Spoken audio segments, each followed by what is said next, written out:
I was gonna say afternoon, but I know it's not afternoon. It's already 6 p.m., so it's a little early evening for everyone. So I want to welcome everyone to another exciting weekly Wednesday webinar. Today's topic, we have college planning 101. So we're going to be in session today. We're going to be in class. Hope you all brought your notebook, your pens, highlighters, um, and mind to take a lot of information that is going to be shared with you all this evening. So again, thank you all. As always, we're going to give it a couple of minutes until we start with the introductions. We'll go ahead and introduce the panel. You probably are seeing new faces, and you're probably wondering where is the rest of the crew as well.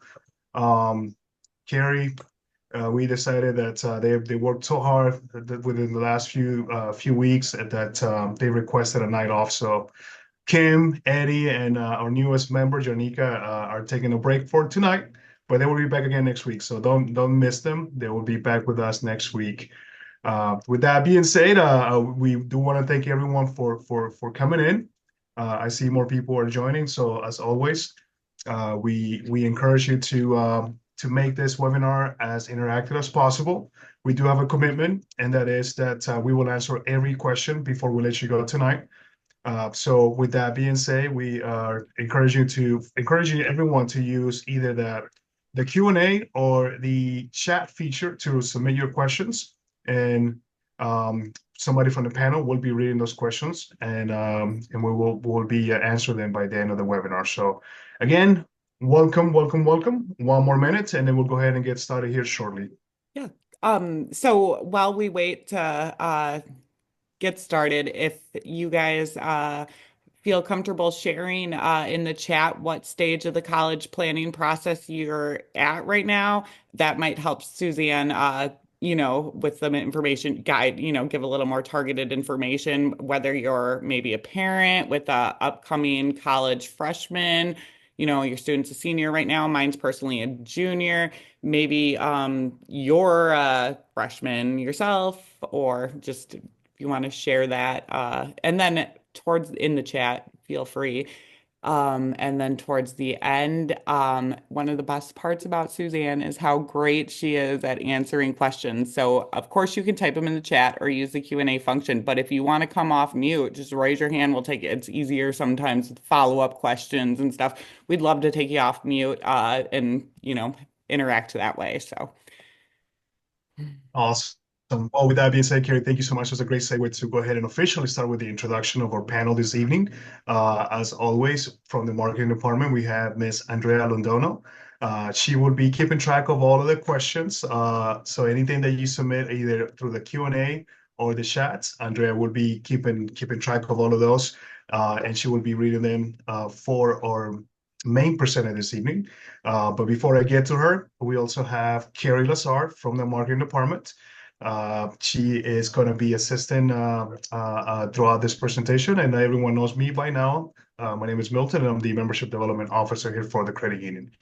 And the main presenter of this evening, we have none other than Suzanne Forcier. She is with Student Choice. She is the Director of Strategic Partnership. She has been doing this for many, many years. As a matter of fact, she has joined us in the past. So if that face looks familiar or the name, you're not wrong. You don't need new glasses. Susanna has come to many of these presentations in the past here at the credit union, and we are so excited to welcome her back. So with that being said, Suzanne, the floor is all yours. Thank you very much, Milton. I appreciate your time, everyone on the call today. I see that we have three responses in the chat. Andrea, could you just read off real quick because I don't want to. So we have a junior in high school, and we have a mom of a senior, and then we have a daughter accepted to UCSB starting this fall, so trying to figure out the options for loans, etc. And then we have a mom of a junior in high school. Okay, great. Thank you very much for that. That gives me some direction on how to form this discussion for you tonight. As Milton said, I am here representing your credit union via Student Choice. My background has been in higher ed financing for the past 10 years. Prior to that, I've worked with a credit union in New Hampshire. I'm based out in New Hampshire for over 30 years. So I've seen a lot of loan requests, especially in student lending. I have two beautiful daughters of my own that have gone through college, and I have a nephew son that I am currently helping through college now. So it was interesting to see the differences between when my kids went to college and when my nephew is going to college now. Gosh, what a change. So we'll talk a little bit about choosing a college, but I want to remind everyone that this topic is very cyclical. Higher ed financing is very cyclical in that right now we're right upon what we call peak season, right? Peak season for student loans. It usually starts in June, and people start applying for student loans and through July and probably into August to pay their tuition bills. So we'll talk a little bit about that, the cost of an education.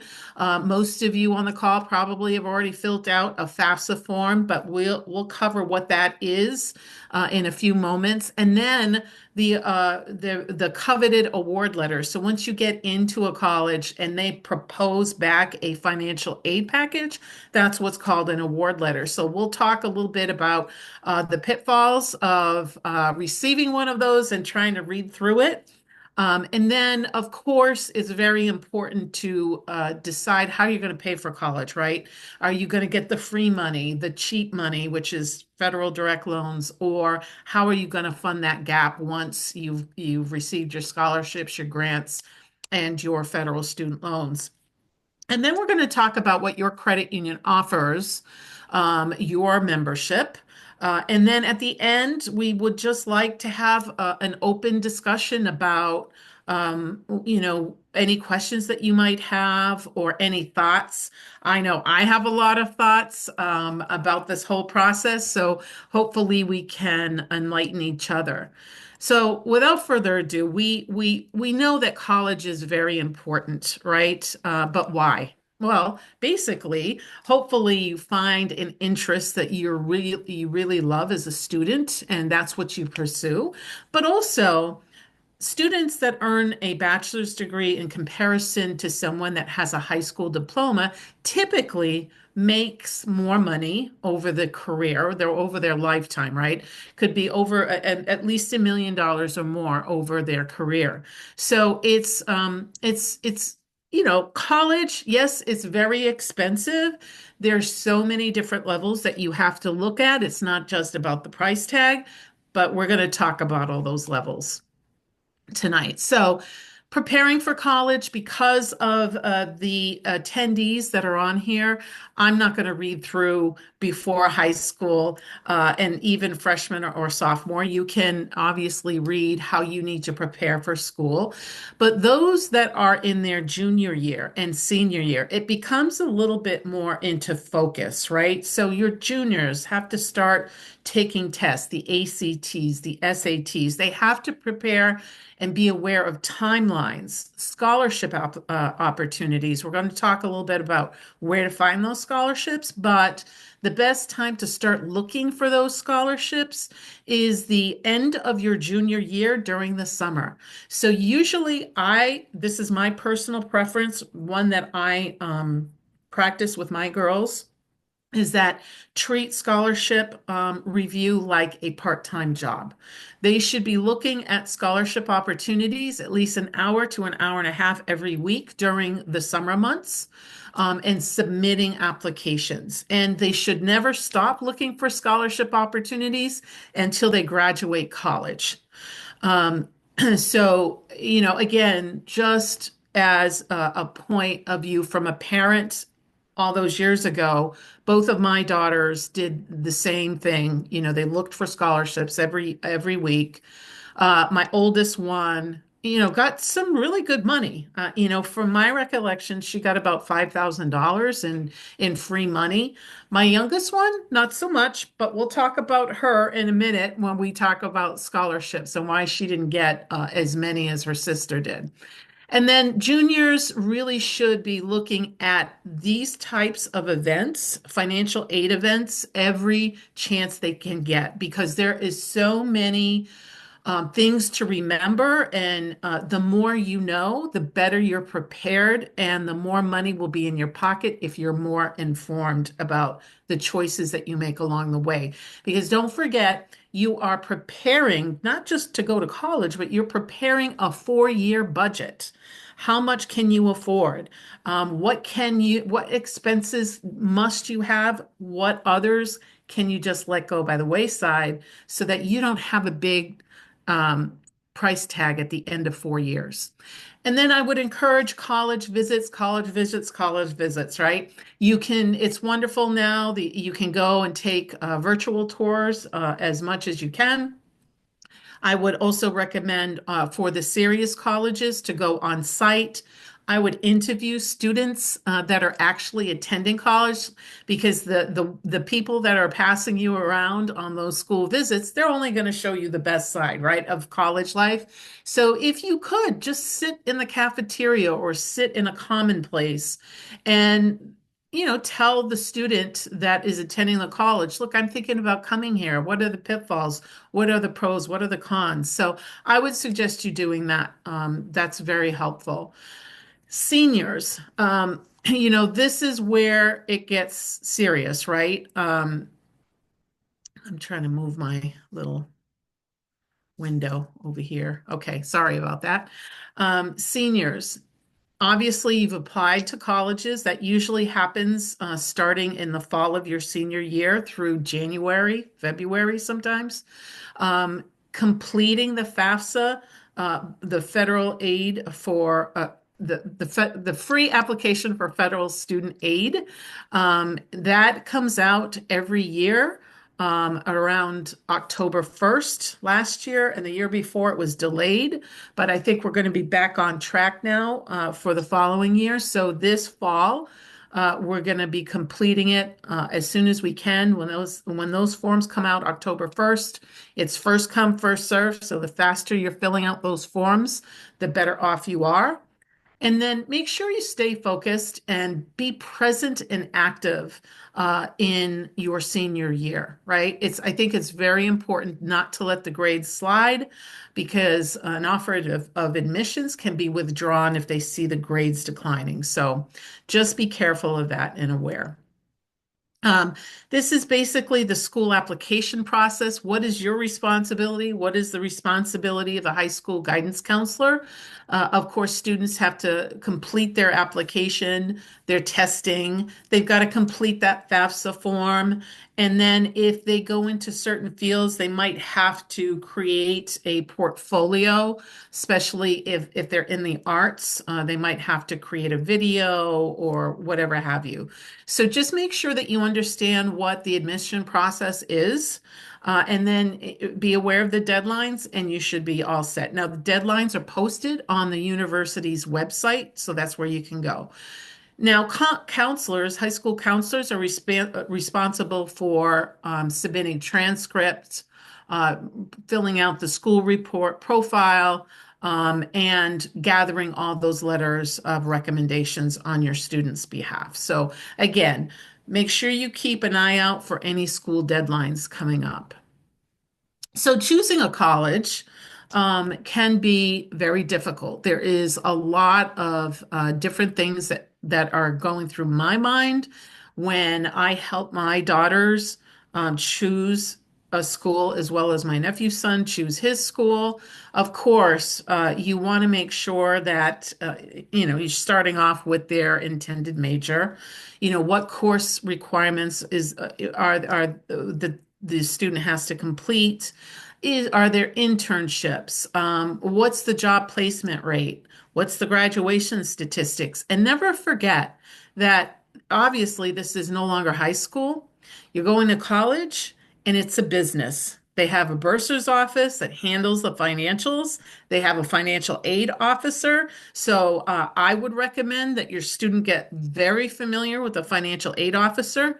And especially in this climate, I know that probably most of us have been aware of what's going on in the media with the new administration in terms of the Department of Education, and you might be concerned about what's going on there. So I would make sure that you get very comfortable with your financial aid officer. They are the ones with the latest and greatest information. You can also go to studentaid.gov. That will give you the latest and greatest on the federal student loan side. So where do you get all this information, right? Where do you start? Obviously, your high school guidance counselor is a big part of this process, but we have a lot of tools out there on the internet for us, right? And this is one of the tools that I recommend using. I've used it personally with my nephew and my daughters. It's College Navigator, so it's found at nces.ed.gov/college navigator. And basically, it tells you all that you should know or want to know about that school. So when you choose a school, you should remember the so-called 5 C's of college. Obviously, you want to start out with a curriculum, right? Does it align with your major? Campus, your actual physical environment, right? Resources such as the libraries, the lab, athletic facilities. As a parent, I was concerned with security about my daughters that were being, I live in New Hampshire. One was going to New York for college. The other one was going to Washington, D.C. So I wanted to make sure that they were safe, and this tool helped me navigate that. Also community, right? It's not just about the books and, passing grades. I think it's really, if you're going to be spending this kind of money, you should squeeze as much out of the experience as you can. Make sure that you align with student body culture, diversity, extracurricular activities, as well as a sense of belonging. Now, again, my 2 daughters, I had my first daughter that went to Washington, probably out of just necessity, out of her major. It would be good for her major, what she was doing, studying foreign services. So obviously, Washington, D.C. was a place for her. And that's what she was dedicated and looking towards, right? My youngest daughter, she knew she wanted to be in biology, but she wanted to have that experience. So she went to New York, and I could just tell between both of my daughters, my youngest daughter just fit better in her community than my oldest daughter did. Doesn't mean they didn't get a good education. Both of them got really good educations. But I always had a sense as a mother that my youngest daughter really fit and really enjoyed her 4 years. So these are the things that students as well as parents have to take into consideration. And then one other thing that I think is very important to highlight is whether the school offers internship opportunities. Now, we're finding that that's probably where most now of our graduates get job placement, job referrals. So internships are very important. So make sure you have a good sense of what the school offers. And then, of course, the cost of the education that we're going to talk about. When you do use this tool, this is the type of information you're going to get. I just put in George Mason University. It gives you campus setting, housing, population, student to faculty ratio, which might be very important to some students depending on how they learn. There's also, we talked about earlier, building your 4-year budget. This will help you. It will show you year over year tuition and fees. It breaks it down to food and housing and other expenses, supplies, books, right? So you can see year over year how much it's going to increase. So I think it's a very good tool to use. It also shows you the school's capacity for financial aid. What is the percentage that they award, right? And don't forget, financial aid not only means grants and scholarships, they also mean direct student loans. Okay, so if a school said, yeah, we offer financial aid and most of their aid is given out in student loans, well, is that good? I don't know. Or would you want a school that has like an even 50-50? Or, again, it's your choice, but you have the information to make that determination. Now, cost of an education, I always put this slide up and it's always scary, even for me, for my nephew. I look at these numbers and I can't imagine anyone being able to afford a higher ed, higher education. But I think, let's talk it through a little bit because this is where some students get discouraged, and I don't want them to, okay? Because there are ways that it doesn't look as bad as this, right? So when you take a look at this chart, the dark blue areas are your tuition and fees. There's nothing you can do to change that. It is what it is.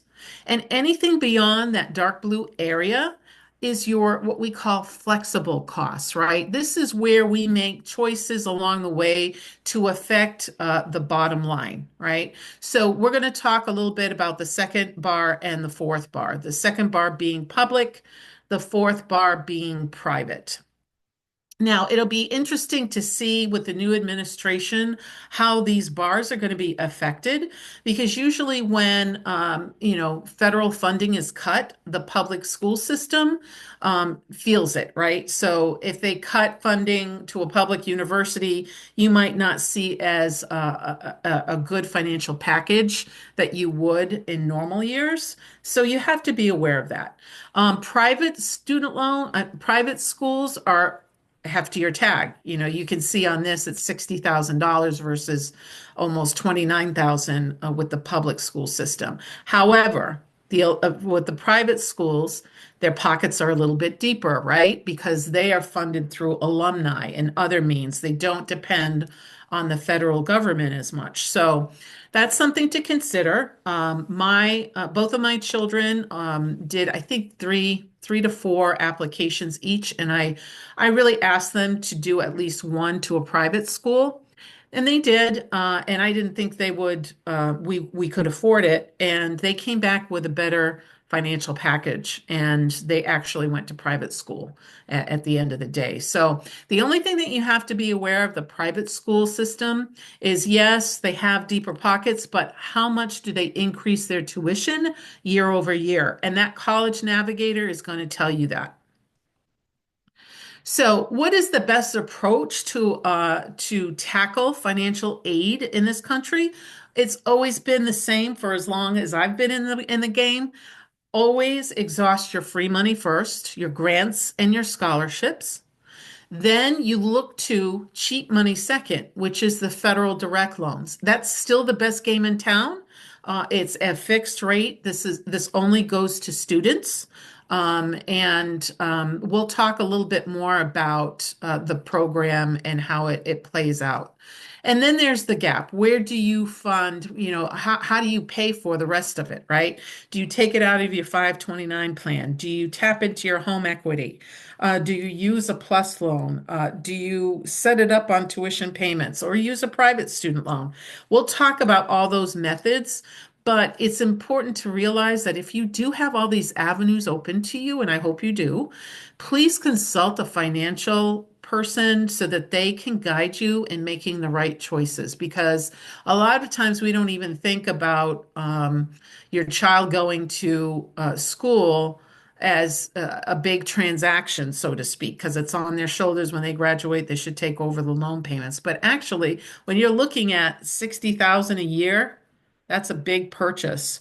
And it's something that we all have to come together as a family to discuss and also, turn to the professionals to help us navigate the system. So first, it all starts with a FAFSA. Now, a lot of times parents ask me, well, do I really have to fill it out? And no, the answer is no, you don't have to fill it out.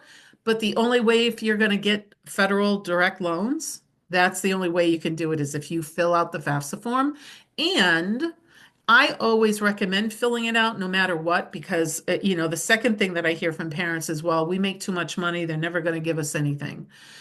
That might be true on the federal loan side of things. However, the financial aid officer of the school that you're attending will look at the FAFSA form to complete your package, your financial aid package. So I would encourage you to fill it out every year. And again, first come, first serve. So fill it out as soon as you can.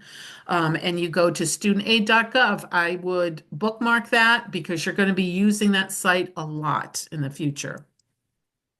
So once you fill out the FAFSA form, which is basically a form that has demographic information as well as financial information on both the student and the parent, it's going to come back and open up all of these doors for you. So you could potentially get scholarships and grants, federal work study, which we'll talk about, the direct loan program, institutional loans, which come directly from the school, and the plus loan for the parents. Those are the doors that it opens, and this is the process. So you fill out your FAFSA form in the fall. Your student should have received what we call a SARS report, a student aid report, within 7 to 10 days. Now, this would go directly to them and not to you as the parent, because technically they're 18 and everything goes to them now. So make sure your student shares that student aid report with you if you want to take a look at that.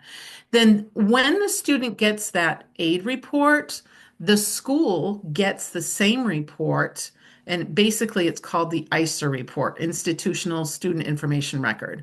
So they can see all the demographics and the financials of the student and the parent, okay? And then they start putting together the financial aid package.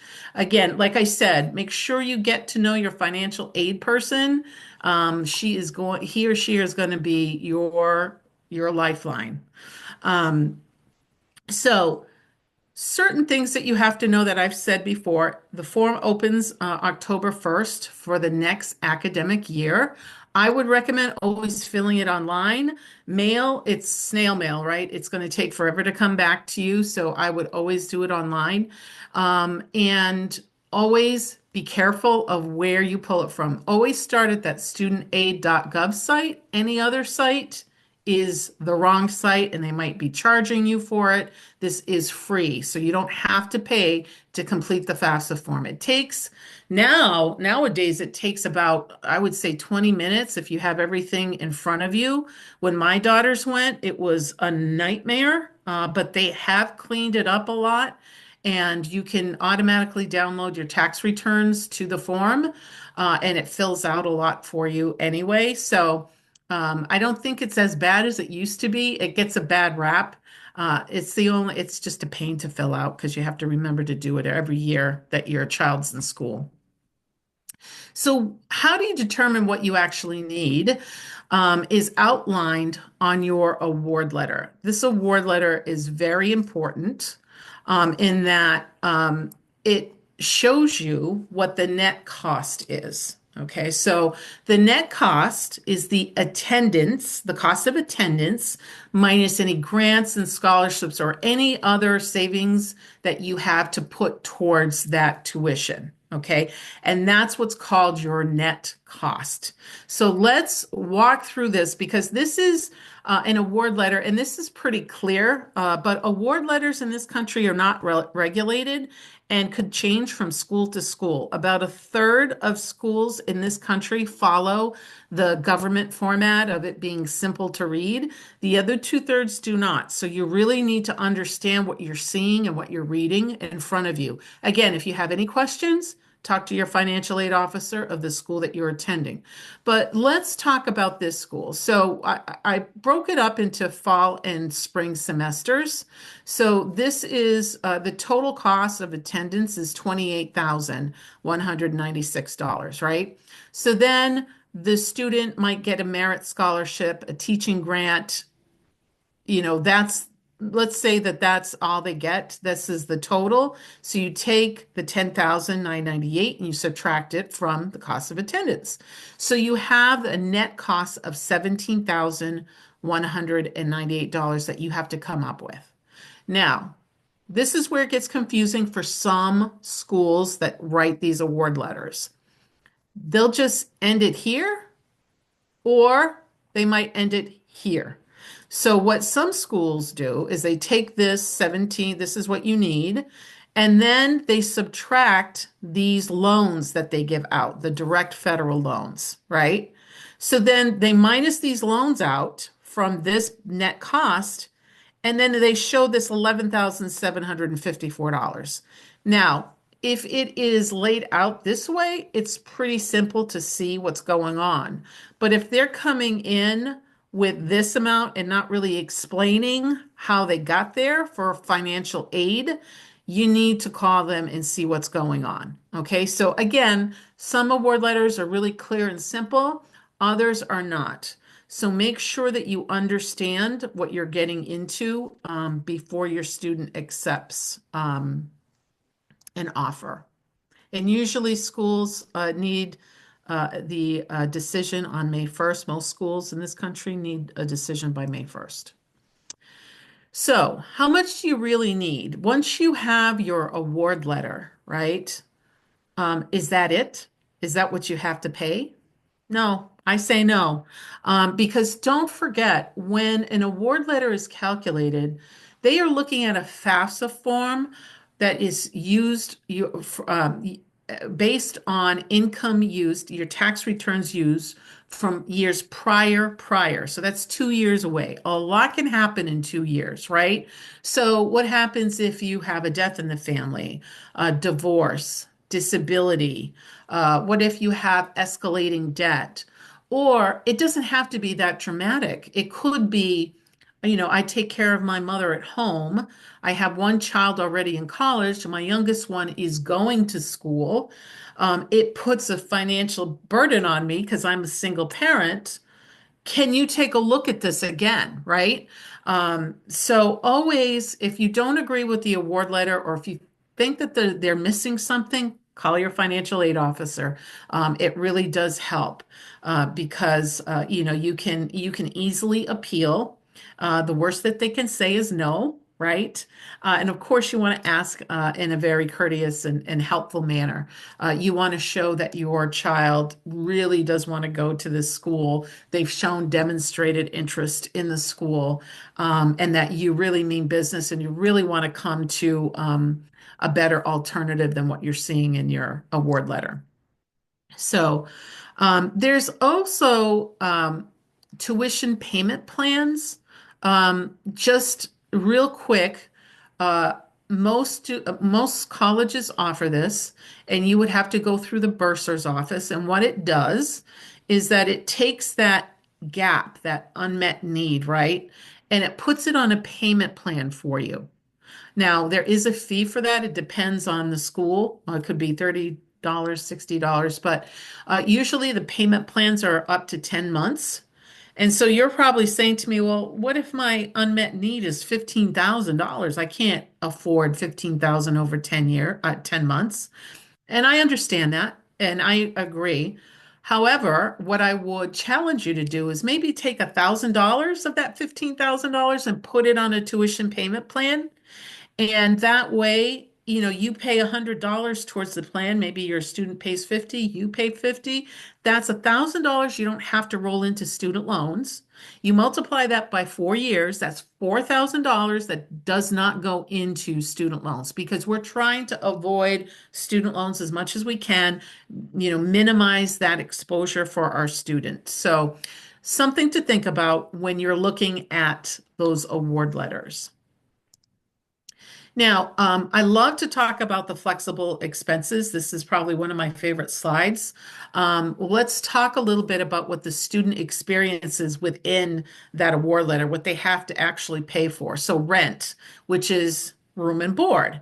When you're coming in as a freshman, you really don't have a lot of options, right? Your hands are tied because a lot of schools require at least 1 to 2 years of on-campus living. But after 2 years, the third year, the fourth year, you could probably do off-campus living, which would be a lot cheaper. Or as an incoming freshman, you could look to rent a suite with more than two people in it. Now, again, you would have to consider how you study, if that's going to be a distraction, totally up to you. And then maybe in the third or fourth year, you become a resident assistant, and have that whole thing waived from your financial package. So these are the options that you can think about during your 4-year stay at a university. Now, food, cafeteria plans, again, incoming freshmen, they're tied to one plan, which is cafeteria plan A. It usually can feed about 2 people, 2.5 people, in my opinion. There's a lot of food that is made available to incoming freshmen. There's nothing much that you can do here other than I've heard of some schools and some students selling back food credit to the school to put towards their student loans. Not all schools do that. Or if your school doesn't, you could find someone that eats more than you and sell them your food credits, right? I'm thinking of someone on the football team or someone that really is bulking up and they need more food than normal. So that's just, creative ways around that. Books, this is so expensive. Like, again, books now are anywhere between $200 and $350 a book if you purchase it new through the university. So I would think that you would want to, number one, talk to your professor to see if you can buy a used book. Now, used books are very helpful, but it depends on your major, right? If you're in technology, you probably want the latest and greatest. In history, maybe the books don't matter as much if it's new or used, right? So you can rent books, I believe, still. I know that we had, I can't remember the name of it. Oh, it'll come to me by the end of this, but you can rent them or you can download the books on an iPad. But what I have seen with my nephew is I tell him, don't buy your books until after the first week of school. Because a lot of times these professors will list all of these books required for their courses and might only need one or two of the books on a list of 5. And I know that the first year when my daughter went to school, she bought all the books and she didn't need all of them. So I say, wait, just give it a week, and see what the professor says. But that's just me. If you're nervous about, going a week without a book, I get it. Go ahead and buy it. And of course, at the end of the term or the semester, you can always sell your books back to the school if they're in good condition. So to make up some of that heavy cost. Transportation, it is what it is. I don't think you really can save on this expense other than bringing your bike if you live on campus in, the city maybe. That might be a way about saving. So yeah, it is what it is. But what I really want to hone in on is that personal loan expense. Now, I love to talk about what we call excessive distribution, so to speak. Okay, so what this is most people need some type of student loan to pay tuition, right? So what happens when we take out a student loan, whether it's a private student loan or a federal loan, we send all those funds to the school to pay our tuition. And sometimes there is an excess left over, whether it's for rent off campus or whether, there was just a clerical mistake and it's off by, $400 or $500. Who knows? It could be as high as $3,000, $4,000. What happens is they'll put sometimes these schools put the excess funding in an account for the student, and the student has a debit card attached to that account. That student uses the debit card in a coffee shop and doesn't realize where the funds are coming from. So now they have just financed that cup of coffee for 10 years, 15 years, 20 years, 25 years, not understanding that that excess money came from a loan. So if you have $3,000 for some reason that's excess, put it back on your student loan. There's no prepayment penalties with student loans. So I just wanted to point that out because a lot of times, people use their student loan funds for something other than tuition, and the cost of attendance at a school. And then they don't want to pay it back at the end of 4 years. They regret putting that on there. So the next section is scholarships, right? The free money. These are the funds earned without filling out the FAFSA form. It has nothing to do with the federal side of things, nothing to do with the Department of Education.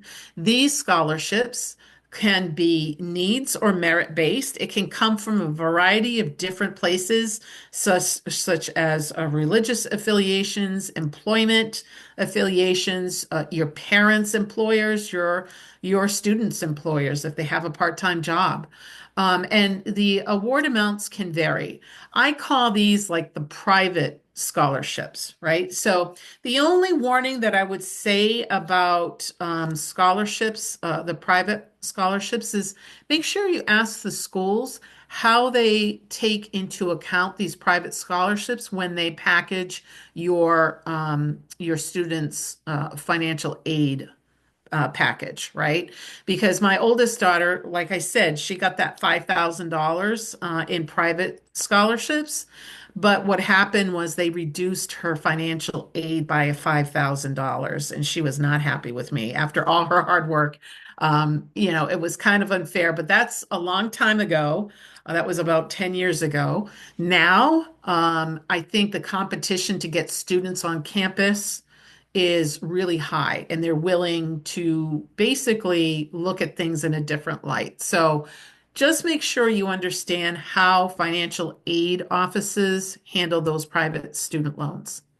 Now, there are so many resources out there to find scholarships. These are, I think, very good URLs to get some scholarships. Of course, you're always going to start with your high school guidance counselor. They'll point you in the right direction.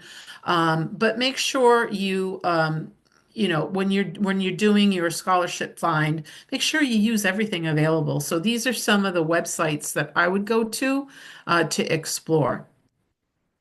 Now, you can also obviously use Google search. That's probably what most of us use now.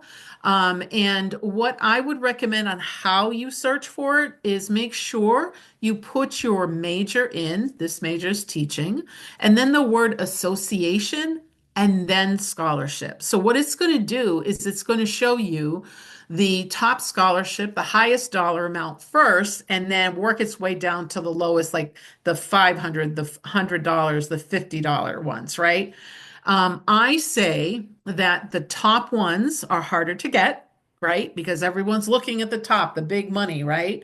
I would go after, if I had to do it all over again, I would tell my daughters to look at the smaller scholarships, because once you have a scholarship essay, maybe one or two that you can interchange, it goes easy. Again, this is a part-time job for students, because this is free money. So just make sure that you find your scholarships using various different methods.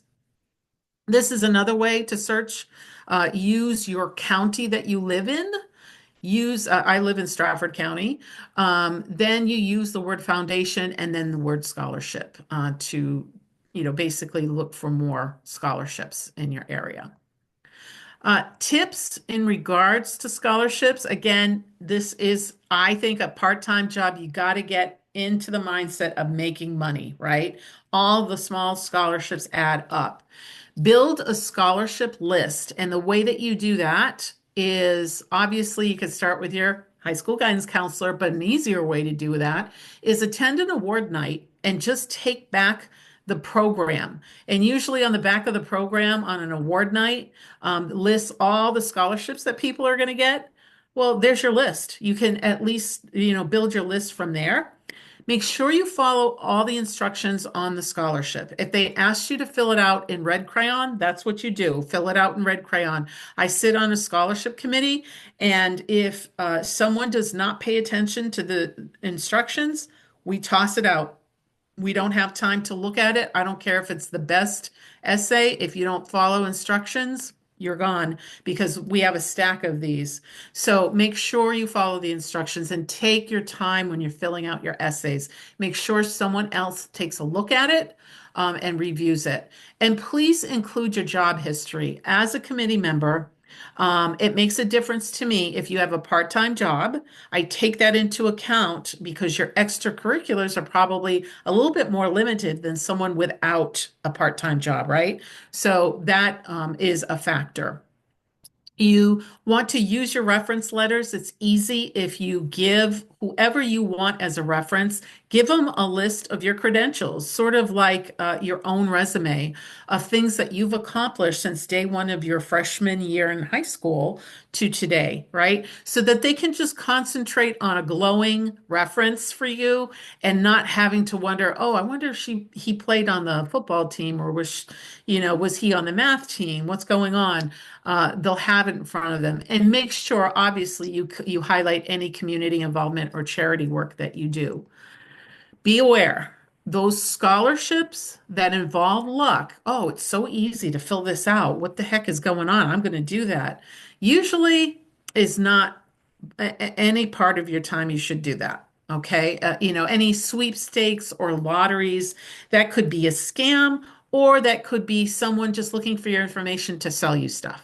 That's what it is. But the worthwhile scholarships have an element of competitiveness in it. It requires some effort writing an essay, and it has multiple sections. Now, I'm not saying every scholarship is the same, but just be aware of that, okay? Because the last thing that you would want to do, I know that there is a company out there that says, give us $250 and we guarantee that you get a scholarship. Well, they don't tell you the amount of it, and it could be $50. So that's, in my opinion, that's a scam. But I'm not a lawyer. So again, the scholarship mistakes I see is applying for too few of them, right? And this is the conversation I want to have about my youngest daughter. Like I said, I gave these parameters for both of my daughters to look at scholarship applications at least an hour to an hour and a half. Both of them did that. I would come home to my youngest daughter. I would ask her how she was doing, and she would say to me, I couldn't find any. And I'm thinking, what? She has good grades. What is she talking about? And what I forgot is that, you have to sell yourself. You've got to be in the mindset of selling yourself. And her self-confidence wasn't that high when she was 17, 18 years old. And I had to help her along the way. So I would encourage everyone to fill out applications, even if you think that you wouldn't be eligible for it, because one last story before I move on. Again, my colleague served on a scholarship committee. They were giving out a $40,000 scholarship, which is a lot of money. This young gentleman won it. And at the end of the ceremony, he went up to each of the committee members to thank them for the scholarship. And he wanted to know, what was it that caught their eye, because he wanted to duplicate that again, right? Was it his GPA? What is his extracurricular activities? And the answer that they came back with blew me away. This is a true story. He was the only one that applied for it. So when I heard that story and I thought back to my youngest daughter, man, that makes sense to me, right? So make sure that, again, you apply for as many as you can, because you'll be surprised at what you get back. We talked a little bit about that, when to consider an appeal for an award letter, so I won't cover that too much, but let's get into the money part of it. So on the federal student loan side, they do give out scholarships and grants. These do not have to be paid back, but let me just talk about grants a little bit. Federal grants do have stipulations, right? And these have changed recently. So again, I would encourage you to go to studentaid.gov to understand what federal grants are. But federal grants are free money, again, with a stipulation. So that teaching grant, basically, it could be up to $4,000. If a student goes in as a teaching major and in 2 years' time decides, I don't want to be a teaching major, I want to be an accountant, that teaching grant can be turned into a student loan. So make sure you understand what you're getting yourself into when you accept a grant. And if it isn't spelled out in the financial aid package, again, talk to your financial aid officer. So these are the basic numbers for the federal grants. Federal work study is basically a part-time job, usually on campus, that is towards your expenses. Now, how you get federal work study is saying yes or no on the FAFSA form. And again, it's first come, first serve. So if you don't see federal work study on your financial award letter, then I would go to your financial aid officer and say, look, I didn't get federal work study, but do you know of any other part-time jobs I can get, outside of the federal work study program? And usually they can help you. One of the caveats to that is that, again, my youngest daughter decided to get federal work study, and I think she got either 1,500 or 2,500. I can't remember what it was. It's been so long ago. But at the end of September, she gave me a call, right? And she says, Mom, I can't do federal work study because I want to make sure I get the best grades because I want to go to med school. My GPA really matters to me. I don't think I can dedicate the time. I said, great, that's fine. But I said, okay, so what are you going to do to make up that 2,500? And so she agreed to work more hours during summer and put it towards that, which is fine. That was a family conversation, personal to us. It depends on what you want to do, but just be aware that if you do get it, and if your student finds it might be too difficult that first year, you might have to supplement expenses somehow. Then there is the cheap money, the federal loan options, right? So a federal direct loan is made only to the student. The parents are not on this loan. They have to be a U.S. citizen with a high school diploma, a GED, or pass a homeschooling test. They have to be enrolled in a program seeking a degree or certificate to get this loan, and they have to be making satisfactory academic progress to keep on receiving this. This is called SAP in the industry, and every school has a different level of SAP. So make sure your grades don't decline so much where they will revoke that, because if you go below the SAP line, they don't have to give you federal student loans. So there are two types of direct loans given to students, subsidized and unsubsidized. Subsidized basically means that it's awarded to schools, it's awarded to students based on need. The government pays the interest while the student is in school, and right now the interest rate is fixed, meaning it does not change, at 6.53%. And there is a loan fee of 1.057%. It comes right off the top of the loan, so that means you have to pay it out of pocket, right? The term on these loans are 10 years with a 6-month grace period. So if and when you graduate, you don't have to start paying this back until 6 months after. So it gives you time to find a job and get your finances in order. The second type is unsubsidized loans. So these loans are eligible to all students, and it's not needs-based. Anyone could get this, right? The student has to pay the interest on this, but it can be deferred. So what that means is interest calculates on that every day, and at the end of the 4 years, they take all that calculation over the 4 years and they dump it on the principal balance, and then they start charging you interest on that. So you charge interest on interest and principal. So make sure if you can afford it, if it would be helpful, beneficial financially to pay at least interest-only payments while you're going to school. And that rate is the same as the subsidized loan at 6.53. Now, how much can you get on this?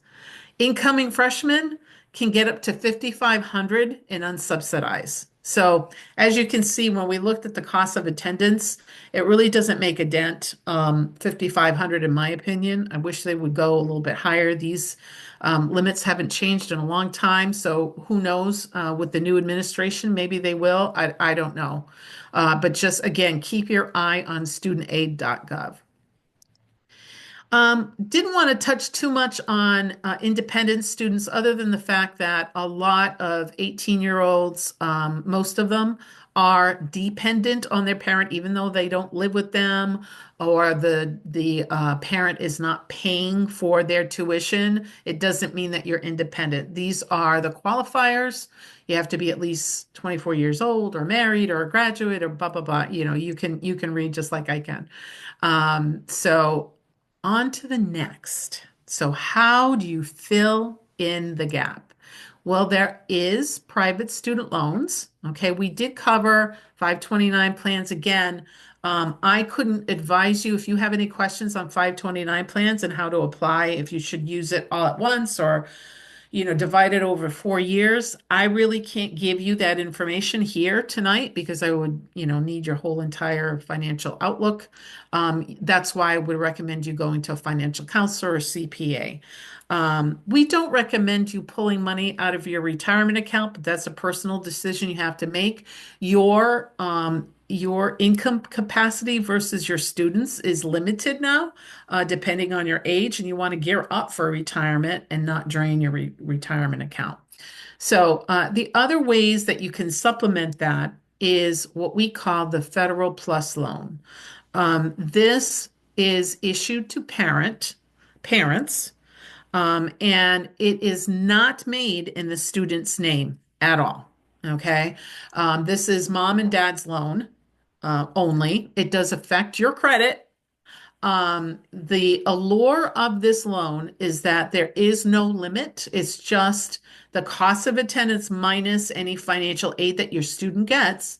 But look at the interest rate. It's fixed at 9.08% with an origination fee of over 4%. So that origination fee is so high that they allow you to finance it into the loan. So this is a 10-year term.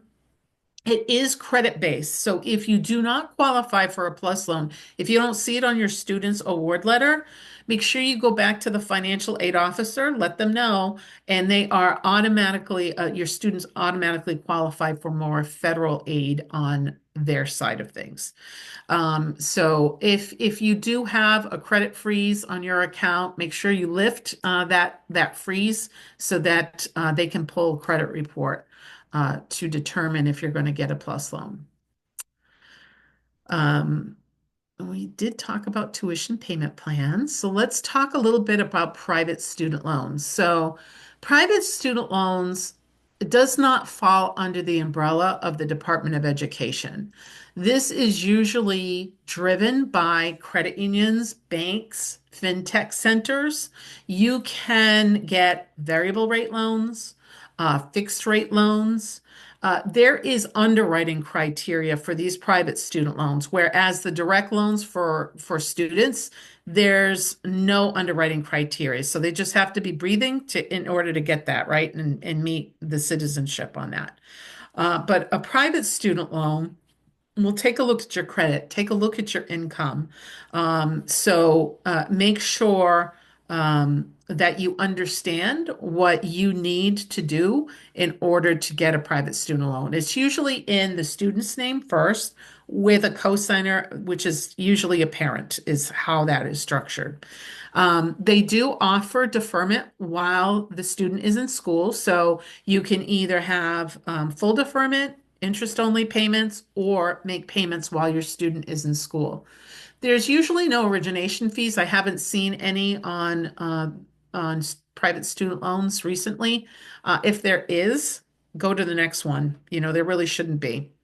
And the repayment term could be anywhere from 10 to 25 years on these private student loans. Now, your credit union does offer student loans. And they're very unique in the industry where they provide you with a line of credit. So you only have to apply once during the course of the 4-year terms that you're going to school. So it makes it really easy. And you can borrow up to $75,000. Now, these student loans are only for 4-year schools.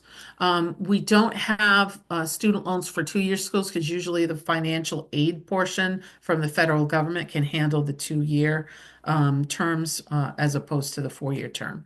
Now, I do have rates as low as 8%, but that is outdated. I think that that might be, that's changed. So I apologize for that. So I would go to your credit union's website in order to find out what the rate is, because they offer a loan with no origination or prepayment penalties. You can get a term of either 20 or 25 years for your student, which makes that payment manageable. Usually they pay it off anywhere from 13 to 15 years is what I've seen. And of course, they can do the full deferment. Now, what I like about this loan is that you can, as a borrower, be possibly released in the future if your student makes 48 months of consecutive on-time payments. If they miss a payment and there's 36 months, the clock resets. But what I like about this is that if I'm gearing up for retirement and I take a look at that Parent Plus loan on the federal side, and I look at the private student loan that United States Senate Federal can give me, I might be looking at the private student loan because I think that I could get off this loan in 4 years. That's much better than 10 years over here. So something to consider, right? There is what's called a graduated repayment available on all of these loans.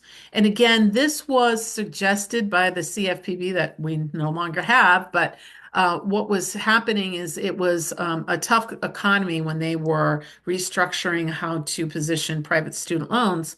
The CFPB came in and said, since the economy is so bad, these students that are just graduated are finding it harder to find jobs and get get these loans paid. So what we're going to do is we're going to and this should only happen, only happen if there is financial hardship. I would not take advantage of this in any other circumstance. I wouldn't do it just, to make myself breathe easier. No, no, no. If I have a financial hardship, then this is what I'm going to, because it takes this 20 or this 25-year term, it extends it out to a 40-year term for only 2 years. And then at the end of 2 years, it reverts back to either an 18-year loan or a 23-year loan.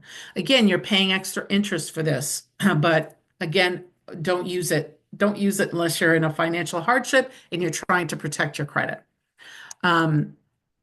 So I've covered so many topics today. I want you to understand, if nothing else, that you are not alone. You do have good resources through your credit union.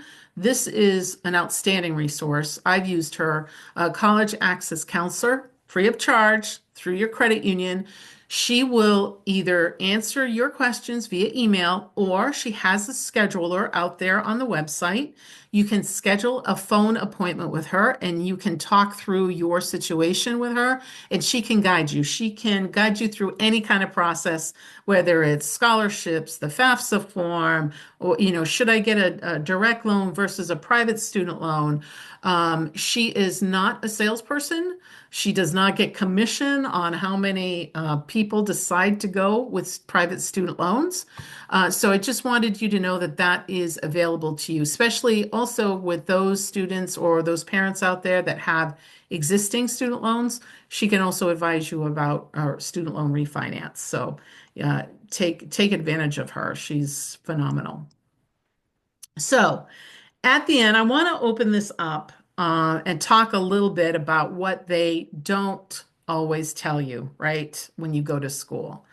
So I believe that self-care is very critical when you go. So make sure students prioritize their well-being, right? Get enough sleep, seek the help, because there's a lot of good resources on campus, counseling services that are there, especially that first year.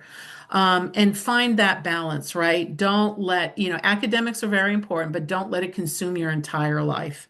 Make sure you get a good balance between social activities and academic studies. And again, take advantage of those resources academically. There's tutoring centers, writing centers, academic advisors. Use them, alumni. Um, Communicate with your professors. Don't hesitate to ask questions or seek clarification during their office hours. I think that that goes a long way. Um, a lot of times people ask me, what's the hardest year in college? And I normally I would have said freshman year, right? Large transition from home to a campus.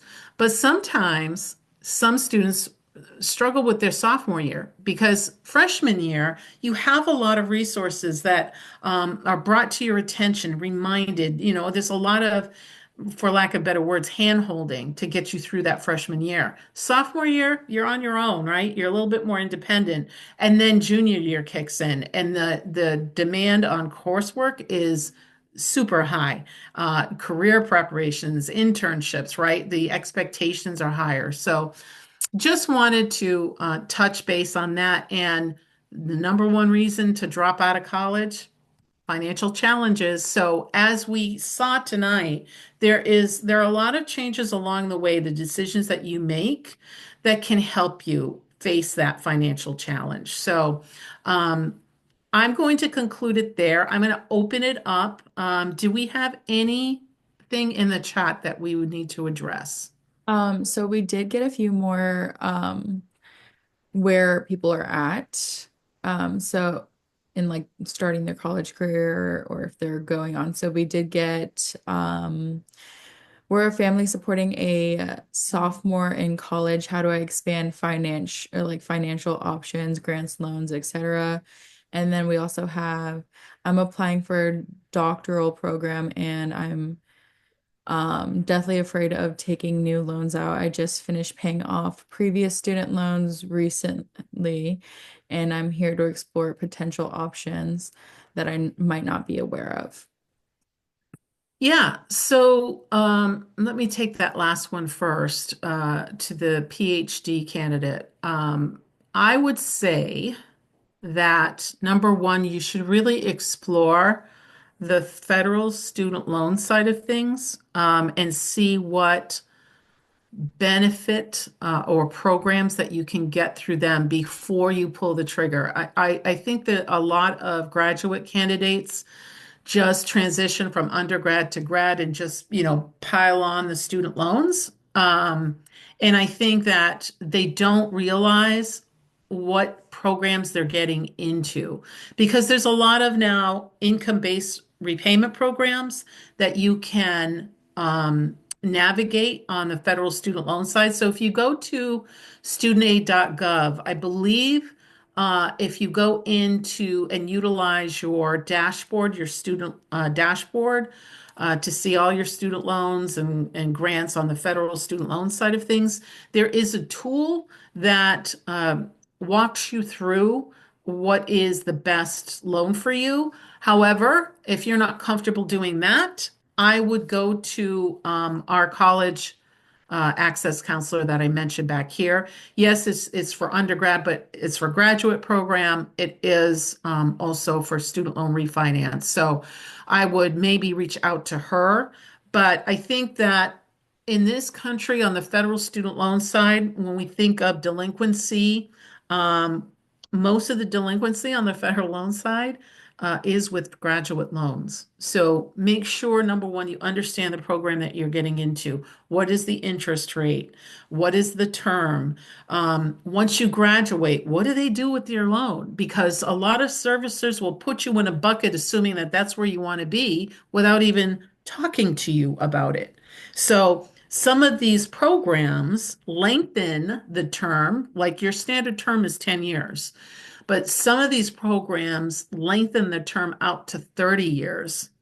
And you would never know unless you ask the right questions. So I think that that was a very good question to ask. You have the resources, make sure you utilize them before you pull the trigger on that, for sure. Because I have dealt with that. My youngest daughter went to medical school, and it's really scary. I get why you're scared, but you have to make sure you know what programs you're getting into financially. Now, the other question was, I think, resources for scholarships. I think that that was answered in the previous slides. And I believe, Carrie, if I'm wrong, please correct me. I think that these slides are going to be provided to attendees. Am I correct? Yeah, I just shared the link in the chat, but I'll also send it tomorrow morning and follow up email if it's easier for accessing that way. Great, great. Any other questions? I have a question. Yeah. So my son, he's not turning out the way I planned, and he's not interested in school at all.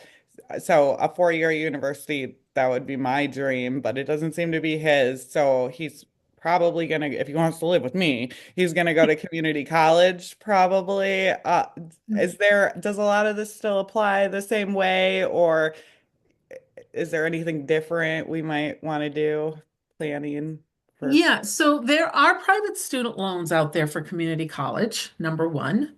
Number two, I think that if your son or daughter isn't ready to pull the trigger on college life, then that's understandable because it's very expensive. But I personally, as a parent, am a big proponent on a plan B. Okay, so what's going to happen? You're not going to go to a four-year school. What's your plan B? Okay, I'm going to go to a two-year community college. Great. So with that two-year community college, can those credits be transferred over potentially to a four-year college, right? And some colleges have these programs where it's easily transferable over. But if he still has a question mark on why he's even going to community college, then I would say plan C would be okay. Now you're going to have to figure out how to start paying bills, right? And that usually hurts. And that brings it into focus real quick that, some of us need higher education or trade skills. I'm not saying they have to go to college. Trade skills are wonderful. And I know so many friends of mine that make more money than doctors do. Electricians are making tons of money. So, my 2 cents. Um, are SAT scores and ACT scores still required or important for that school? Yeah, they are getting to be important again. It goes up and it goes down, it goes up, it goes down. During COVID, no, they weren't as important. But now, nationwide, we're seeing, which is kind of scary, a decline in testing and a decline that affects employment. I hate to scare people about this, and this is really crazy when I heard this, but um, there was a doctor from oh God, no, I'm trying to remember the famous hospital out in LA. Cedar-Sinai? Yeah, Cedar-Sinai. So he was some type of surgeon and he takes in residents all the time. That's what happens. And he was telling us how these residents aren't of the level that they should be at. It was crazy. And these residents were coming in from Harvard. They were coming in from the big leagues. So if scores are being affected on that level, you can imagine how they're being affected on regular private student loans, regular public universities, right? It's kind of scary. So in some cases, long story short, yes, it matters. In other cases, it doesn't. You can easily go to the school that he's interested in and look it up. They'll be able to tell you if they use the scores in their decision-making process. Thank Yeah. you. You're And welcome. I see a question. Are there any requirements to transferring credits to a four-year college? My son is in a dual program in high school with Montgomery College, and he will have some B's or maybe C's. Yeah, I think it depends the school that you're transferring to, right? I think that's where you have to start. You have to ask the admissions officer what's going on if they transition over, number one, those credits, and number two, does it have to be a certain grade level for them to take those credits, right? So those are the two questions I would ask your admissions officer of the school that you want to transfer to. Perfect. That is awesome. Thank you so much, Hussein. As always, you provide so much great information when it comes to college student loans and you. I mean, there's a reason why we call you our expert. So we truly appreciate your time. I know that if anyone has any questions, is there a way how they can reach out to you, Hussein? Do you have a contact? Yeah, so if you go out to, I thought I had it up here. Hold on. Ooh. Oh, I don't have it up here. Okay, so if you go to this website, she'll be able to answer any questions for sure. Um, yeah. I'll share the college counselor link tomorrow. Yeah. And she was with the lady who answers the questions personally, Patricia, right? She was with Yes. you on a presentation a couple months ago. So I know she's just as knowledgeable as you and wonderful as you are. So I'll share that link as well again in the email tomorrow morning. Yeah, no problem. And if there's any questions, I'm more than happy to stay on the line. I know that this is a big thing. This is a big deal. I get it. It's scary. I was scared, and I've been in the financial area my whole life. So don't be afraid to ask any questions because when we don't, like I was blown away with how different the system was with my nephew's son as opposed to my own daughter's. So. And I've been in this industry solely in student loans for 10 years. Before that, I thought I knew what I was doing because I administered a student loan program, so to speak, at my credit union. And I really didn't have a clue. I didn't have a clue. Suzanne, would you say if he is going to community college, should he still invest the same amount of time and effort in applying for scholarships? Yes. Okay. Absolutely. Good. Yeah, the goal is, and again, I'm a lender, but the goal is not to have loans in this area because, it's so disheartening when you get out of college because a lot of students think they're going to be making six figures out of the gate and they don't. And then they have all of this debt. And, you shouldn't have any more debt than the first year of income that you get out of school. So if you're earning $40,000 a year, you shouldn't have more than $40,000 worth of debt, right? So a lot of us can't say that. I get it. I get it. One of my daughters is in that position. But I saw Andrea smiling. Anything you want to add, Andrea? Yeah. I'm relating to that statement a little too hard. right? It's scary because I've been asked to serve on a panel. It was in Ithaca, to a group of students that were getting ready to graduate, and we started talking about student loan refinance. And I stopped it. I stopped the conversation because I was getting these really scary questions in my head, like you know, should I know my student loan rate interest? Well, I don't know how much monthly payment I'm going to have. So, it was mind blowing. It was mind blowing. And I get it. I understand. You're 18 when you first start. You're excited. You want to move away from your parents. This is your time to be independent. You're signing things away. Your parents are so proud. They're signing things away. I did it with my daughters. And then comes graduation time and you have to pay these loans. And it's like, oh, now what? So the biggest regret of those students in that class, I will never forget, this young lady raised her hand. She was so brave. And she said, had I connected the dots, she's very bright. She was very hard on herself. She says, if I had connected the dots and not realized the amount of money I was spending while I was in school went towards my student loans, I wouldn't have spent so much. Right, Andrea? You're shaking your head like, A lot of kids, we don't talk about it. We don't, we talk about buying a house, right? You get the appraisers involved, you get the credit union involved, you get attorneys involved, you get title companies, you get all of these people helping you to make that decision, right? You come to higher education, which is just as expensive, if not more, than buying a house. And you just say, here, sign on the dotted line. Don't ask any questions. You're gonna get to go away and have fun and blah blah blah.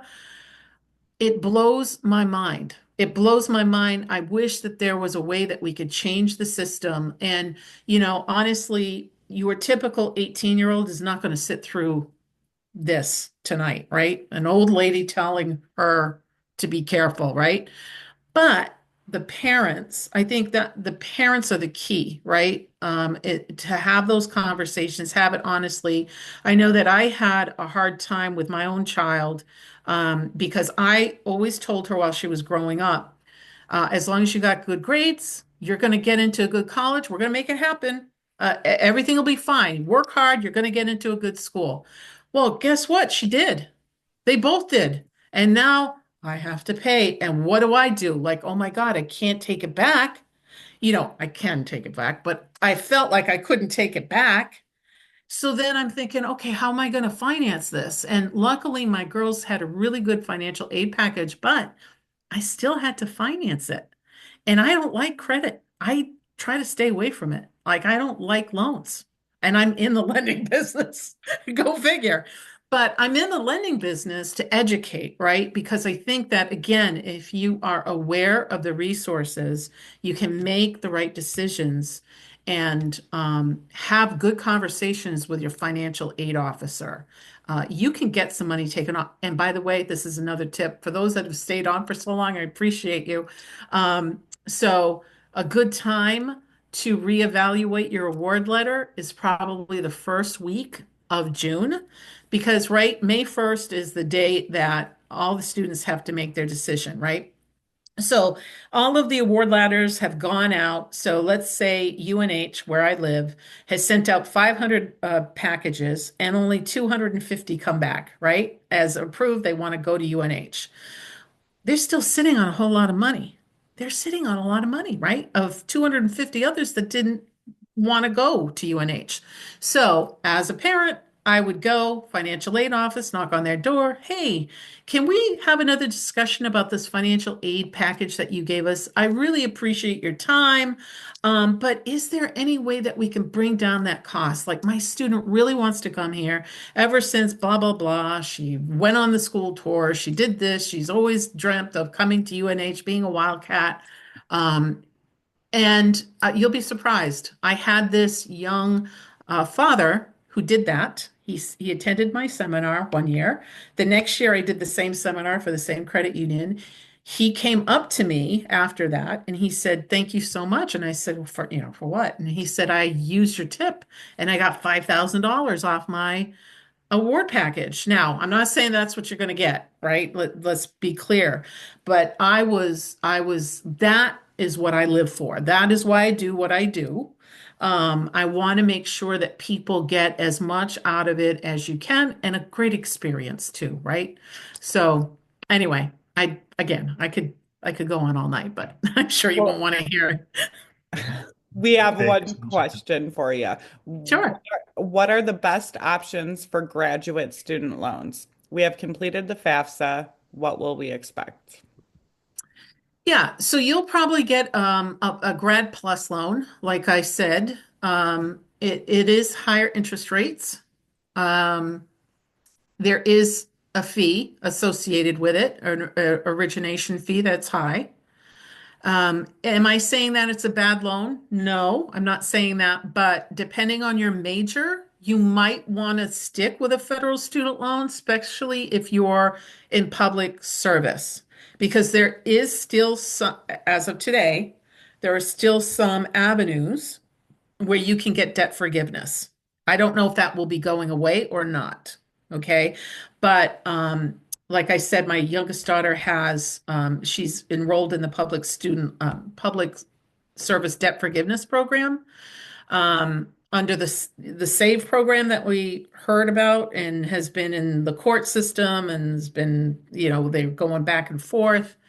And to be honest with you, it's amazing. She started her med school program at the beginning of COVID. She graduated towards the end of COVID. She got a residency. She is now a doctor, and she still has yet to pay 1 cent in interest because of what's been going on the federal student loan side. She just eked in under that SAVE plan, which is no longer available, and it's sort of like frozen in time. So she's going to have to, it's been a while, and she's going to have to start making payments in December, and I don't want to hear her whining about it. But yeah, you have to, in this climate, in this environment, under this administration, you really, if you're a graduate, you really have to understand what you're getting into. And you need to talk to someone. And if you do talk to someone, make sure you get what they're promising you in writing. Make sure you take screenshots of what you have now, because what's happening right now is, and what I think is going to happen based on what I'm reading, is that the existing student loans that we now have will be transitioned over to the Small Business Administration, maybe, I think. And there could be others that transition to another branch. And when that happens, I'm not saying that that's good or bad, but I'm saying when you have big transitions like that, things can get lost, right? So make sure you take snapshots of your loans. Make sure if you're talking to someone on the federal student loan side of things, you get it in writing, because they have laid off so many, they've reduced their staff by half, right? So what it tells me is that these people are going to be inundated with questions and overwhelmed and might not be, you know, and nothing against them, but they might not be as supportive as they have been in the past. So we really have to be our own advocates of our own loans. Get it in writing. Perfect. Well, again, Suzanne, thank you so much. I know we went a little overtime here, but we do appreciate your expertise, and as always, we love having you here with us whenever you have an opportunity. So again, thank you. But before we let everyone go, we definitely, want to invite you all to come and see us again next week. Many of you may or may not know, but we are actually celebrating Credit Union Youth Month, the whole month of April, and next Wednesday, I believe Carrie it still has a little money left from the promotion that Eddie received a couple of months ago, and we are going to be playing some fun games. So please come and check out the webinar next Wednesday. It's all about Credit Union Youth Month, and we're going to have a virtual financial literacy challenge. And it's going to be an exciting webinar. So again, we look forward, and hopefully we can have you all back. Once again, Suzanne, thank you for your time. As always, you are wonderful. Andrea, Carrie, thank you. And we'll see you all again back next week. Thank you. Thank you.